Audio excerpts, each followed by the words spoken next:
Doctor साहब, 1 महीने का बच्चा है, पूरी रात आसमान सर पे उठाता है, सोने नहीं देता और पूरी रात रोता है। अस्सलाम वालेकुम, मेरा नाम है डॉक्टर अब्दुल रहमान शेर, मैं चाइल्ड स्पेशलिस्ट हूँ। नाज़रीन, अगर आपके घर में किसी बहन भाई का या आपका अपना बच्चा जिसकी उम्र 1 महीना, 2 महीने, 3 महीने, 3.5 महीने है, रोता है, आसमान सर पे उठाता है, अगर वो पूरी पूरी रात रोता है और सारे घर वालों को जगाता है, तो ये वीडियो आपके लिए। नाज़रीन, एक चीज होती है जिसका नाम है इन्फेंटाइल कोलिक। कोलिक क्या है? कोलिक दरअसल एक तरह का पेट का दर्द है, जिसको हम बीमारी तो नहीं समझते, है तो वो एक नॉर्मल अमल, लेकिन अमल बड़ा परेशान। कोलिक की एज क्या है? तकरीबन 10-12 दिन या हफ्ते, 1.5-2 हफ्ते का जब बच्चा हो जाता है, वहां से लेके 3.5-4 महीने की उम्र तक के बच्चों में कोलिक का प्रॉब्लम आता है। बुनियादी तौर पर कोलिक का प्रॉब्लम क्या है? कोलिक के प्रॉब्लम में बच्चा बहुत ज्यादा रोता है। किस लिए रोता है? तकलीफ की वजह से। दूध पीने वाले बच्चे जब दूध पीते हैं तो दूध पीने के नतीजे में पेट में गैस पैदा होती है, जो कि एक नॉर्मल हाजमे का अमल। उस गैस की वजह से अंतड़ियों पे तनाव आता है, बच्चा जोर लगाता है, अंगड़ाइयां लेता है, चीखता है, चिल्लाता है, चेहरे का रंग तब्दील हो जाता है और लगता है कि बच्चा बड़ी तकलीफ में रो रहा है। और ये खुदा न खास्ता पेरेंट्स को ऐसा लगता है जैसे कोई बहुत बड़ी बीमारी है। और जाहिर है, जब बच्चा रात को रोएगा, वो आसमान सर पे उठाएगा तो पूरा घर साथ बेआराम होगा। तो जिस बाप ने सुबह ड्यूटी पर जाना है, जिस मदर ने सुबह ड्यूटी पर जाना है, जब उसकी रात को नींद पूरी नहीं होगी तो घर में परेशानी में और ज्यादा इजाफा होगा। तो पहले नंबर पर तो आपको ये बताते चले, जो कोलिक है इसको हम बीमारी नहीं समझते, ये एक नॉर्मल अमल है कि जब बच्चा रोता है तो घर में परेशानी की फजा जरूर कायम हो जाती है, लेकिन इसको सर पे सवार नहीं करना। कब सवार नहीं करना? जब आप एक दफा डॉक्टर को विजिट कर चुके हो, जब रोने की बाकी वजूहात को रूल आउट कर लिया जाए, जब रोने की बाकी वजूहात के बारे में ये तसल्ली कर ली जाए कि और कोई सीरियस वजह नहीं है रोने की, तो बिला वजह जब बच्चा रो रहा है जिसकी कोई वजह हमें नहीं मिली, तो फिर ये इन्फेंटाइल कोलिक। लेकिन उसके अंदर आपने क्या चीजें देखनी है कि बच्चे का वजन सही तरीके से बढ़ रहा है कि नहीं बढ़ रहा, क्या उसके दूध पीने की रूटीन तो नहीं मुतासिर हो रही।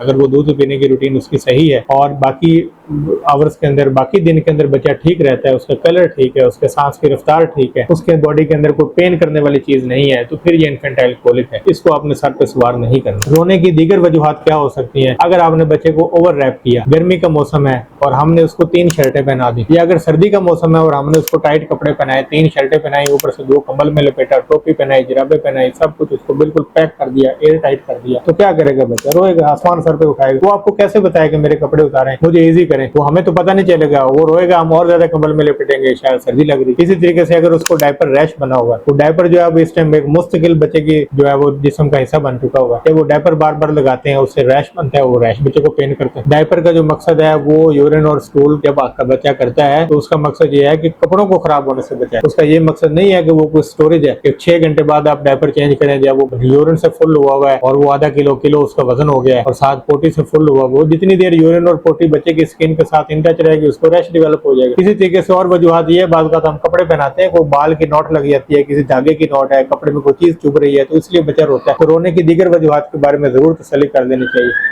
कोलिक का प्रॉब्लम कब तक चलता है? कोलिक का प्रॉब्लम 3.5-4 महीने तक चलता है। पैटर्न क्या है रोने का? अमूमन रात को ज्यादा रोते हैं, शाम मगरिब के टाइम रोना शुरू करेंगे, मिडनाइट तक या वक्फे से ये कंटिन्यूस रोते रहेंगे और बाय एनी मीन जिस तरह मर्जी करते रहे, बच्चा चुप नहीं करता। तो सवाल ये है कि आपको क्या करना है कोलिक के मामले में? कोलिक के मामले में पहले नंबर पर तो आप एक दफा अपनी जाके बच्चे की असेसमेंट करवाएं। दूसरे नंबर पे या वो डॉक्टर आपको तसल्ली दे दे कि ये कोलिक है और ये कुछ मामूली से ड्रॉप्स हैं, ये आप साथ इस्तेमाल कर सकते हैं, तो आपने बच्चे को चुप कैसे कराना? एक बात तो हम आपको इस बात की यकीनदानी करा दें, बसा औकात तो आप चुप कराने का जो मर्जी मेथड यूज करें, बच्चे चुप नहीं करते, लेकिन कुछ जगहों पे कुछ चीजें कारगर भी साबित होती हैं। जैसे कि आप बच्चे को उठा के उसकी रॉकिंग करते हैं, जैसे हम बच्चे को उठा के ऐसे थोड़ा थोड़ा हिलाते हैं, झूला देते हैं, इसको अंग्रेजी में कहते हैं रॉकिंग करना। तो रॉकिंग करने से चुप हो जाते हैं। उठा के आप उसको लेके चक्कर लगाएं सहन में, कमरे के अंदर, इससे बच्चा चुप हो जाता है। अगर आपके पास गाड़ी की सहूलत है तो वो कार राइड देने से भी बच्चा चुप कर जाए। लेकिन इसका ये मतलब नहीं है कि अब आपको कार खरीदना जरूरी है, अब आप किसी और मुश्किल में पड़ जाए, इसका ये मतलब नहीं है। जो आपके पास सहूलियत है आप उस हिसाब से बच्चे को अडॉप्ट करें।